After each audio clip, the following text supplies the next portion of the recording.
I'm not jealous. I don't like people, so I don't mind not having many friends. That's not really the answer I was expecting. She doesn't look fearful or sad as she says this, but rather quite serious. I rose around awkwardly, retaking my quietness for a reason to continue. Not really sure what I should say, so I ended up giving her my attention. Silence. In middle school, I got bullied a lot. I was called names and got excluded from work groups and sports teams. There are worse things too. That's horrible.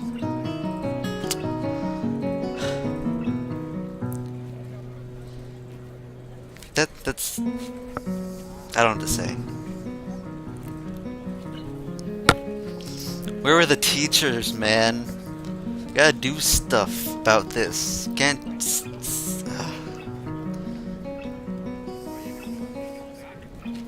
Oh, that's horrible. I'm thinking about it, and it's like just really bad. I'm thinking of like all like the bad nicknames you could like call Hanako, and it's really bad. It's like it's not good. It's not a pretty thing to think about. So don't. Spare yourself if you're at least just spare yourself if you're even a little bit emotionally invested. Just don't. It's not good. I'm starting to hate those bullies right now. I'm like kind of bad about it. Something. I don't know. I'm gonna shut up now and continue. That's what made you not like other people. Some people you know wrestles. She shakes her head. That was elementary school. I feel better for bringing this now. Nago had enough problems dealing with Hanako's scarring. She'll only be all the worse. I assumed that the way she was trying to make herself present and felt was just toward people staring at her. Because she was afraid of them. Not certainly because she didn't really want to interact with them in the first place. Noticed condensation from my glued smoothie floating a small puddle around the bottom of the cup. She looked after me to finish it off. Returning skin to fizzle with her phone, Felix remembered the phone people around her again and began to tense up. This isn't exactly a cheap phone, I had to see it right away out of the former one I got mine. They went to a private school, since she probably wouldn't have too much trouble getting one of her as a present, though. Watching her fiddle with it gives you an idea. Hanako, wait for me, I'll be right back. But then I empty cup down, slid my phone in my pocket and began to move off. Carefully slipping around the bag I placed beside my feet. Thankfully, slipping around while talking to Hanako was making me feel a lot better than before. Wait, what? Where are you going? Just stay here. I'll be back in a bit. Don't worry. I'll come back. It was like the jog bag. I know full well I couldn't. I ended up walking back to the cafe, a little blue bag in my hand. I noticed quickly, looking about confused as shit when I left. Buzzed spinning a bag in front of her and sit back down. Is this... It's for you. You can open it. But... Go on. He was very unsure about it, but then gives it. Slowly opens the bag and picks the contents out. The silver phone started tingling in their fingers, leaving a delicate flower. It isn't exactly a masterwork of jewelry, but it's about as much as I could afford. Her eyes light up when she looks at it. It's the kind of reaction I was hoping for. Summer lights... The summer sun's light. I couldn't say that, because it was like sun, and then summer, and then lights, and then... Comes off the silver as it twists to and fro a little. It's not too... ostentatious? Something? I don't even want to say that word. But it looks a little charming. I think it suits her well. Now there is a phone strapped to the table and looks at me once more. But it's not Christmas or my birthday. It's fine, don't worry about it. I thought it might be nice to have something to decorate your phone with. I don't have anything to give you. I told you, it's fine. Friends can give things to each other like this sometimes, right? Friends. Now lowers her face so much that I don't see her expression. She eventually nods, or taking her phone, filling with the strap to attach it properly. She looks at me and smiles as he holds her phone, now adorned with the small flower. Thank you, Miss Al. The smile proves infectious. At the corner of my eye, I noticed a couple getting up and leaving. That reminds me that the bus is getting back to town. Bill Hanako will be coming soon. I guess we'll be going when I catch the next bus back to town. You coming as well?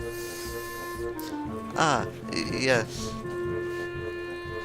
She usually nods for carefully putting her phone back in her pocket and getting out of her chair. I do the same, pick up the bag I left beside her on the way out. Walk side by side as we make our way to the bus station, saying no words between us. Nago's gate is lucky further ahead of her, although she looks very happy with herself. I'm not sure what I say to her, but I'm also not sure that I need to say anything. If I can Hanako is happy and happy because of me, nothing can float around and feel lighter as a feather.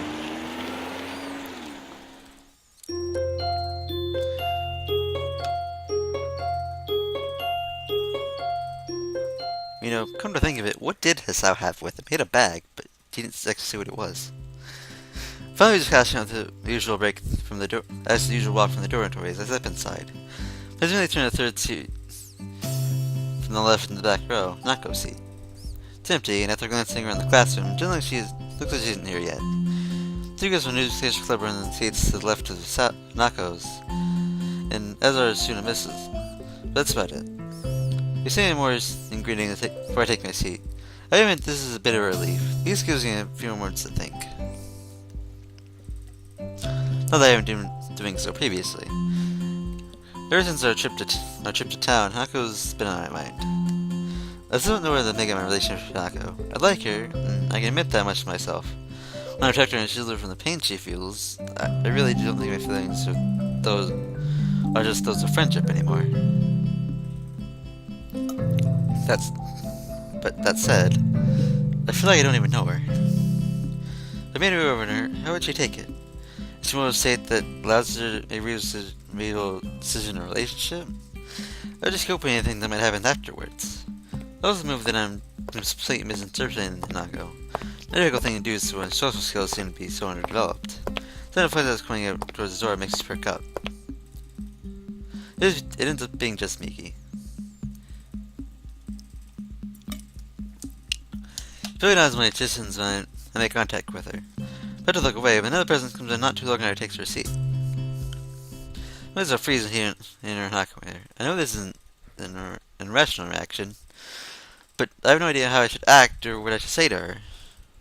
For a moment, I just meet. And then, just as quickly, looks away and moves her seat without saying a single word.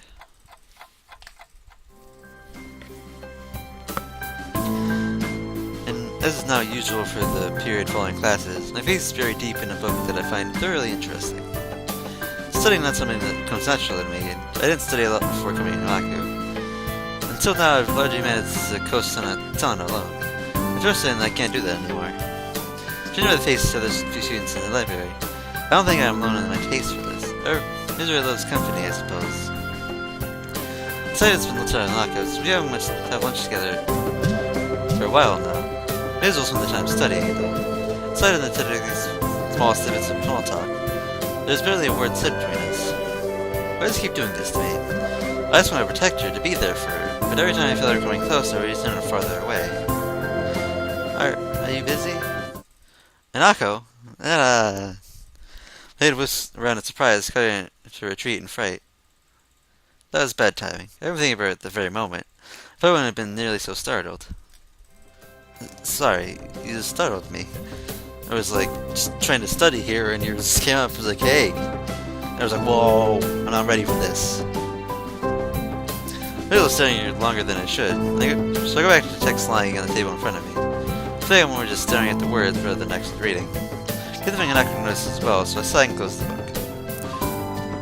What's up? I was just wondering what you were reading. There's a little downcast reaction to seeing her.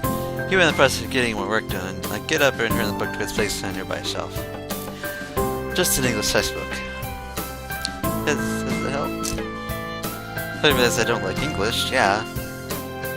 It's kind of anything, I mean, come on. English sucks. I speak it, and I know it sucks, kind of. Sometimes. But it's mostly pronunciation that sucks. But I'm gonna shut up now. Because, I don't know, that's what I do. I need to shut up sometimes.